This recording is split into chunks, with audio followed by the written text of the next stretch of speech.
قسم کی لباس رکھے ہوئے تھے. یہ میری ہے.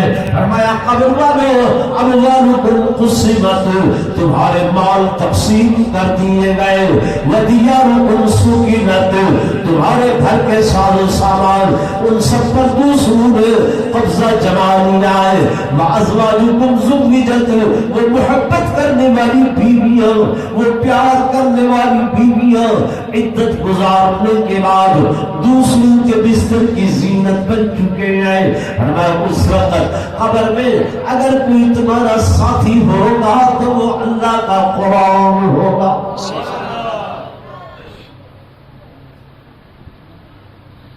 حدیث پاک میں آتا ہے میرے آقا امام الانبیاء سردار الانبیاء فخر الانبیاء سرور کونین صاحب الضحا صاحب دنا صاحب فتح اللہ صاحب قاب قوسین صاحب عودنا صاحب مزمل صاحب مدثر صاحب یاسین صاحب طه صاحب علم نشرح لك صدرك فرماتے ہیں او لوگو ملائکہ کے درمیان میں یہ قرآن آ کے کہے گا کون ہو؟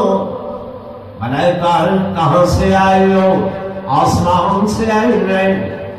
کس نے بھیجا ہے؟ اللہ نے بھیجا ہے. قرآن کہے گا میرے اللہ سے جا کر کہہ دینا میں اس کی سچی کلام ہوں, پاک کلام ہوں.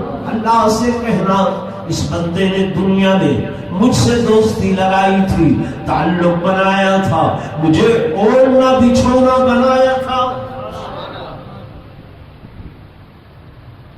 پڑھنا بے شک ثواب ہے, لیکن میرے دوستوں میرے بزرگوں اس وقت تک مکمل کامیابی نہیں ہوگی جب تک ہماری معاشرت میں قرآن نہ آئے, ہمارے رہن سہن میں قرآن نہ آئے. اس وقت تک کامیابی نہیں. قرآن سے تعلق بنانے کا مطلب یہ ہے ہمارے گھر میں قرآن آئے, ہماری تجارت میں قرآن ہو. کیوں؟ تمہاری دنیا کا کوئی بھی مسئلہ, توجہ ہے میری طرف, فرق نہیں ہے جی, دنیا کا کوئی بھی مسئلہ قرآن کہتا ہے ولا رطب ولا یابس الا فی کتاب مبین.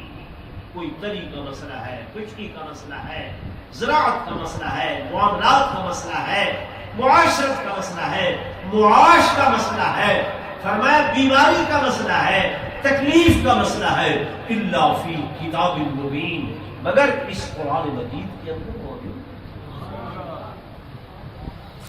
یہ اور بات ہے, ہم نے رہنمائی نہیں حاصل کی, ہم نے گھر میں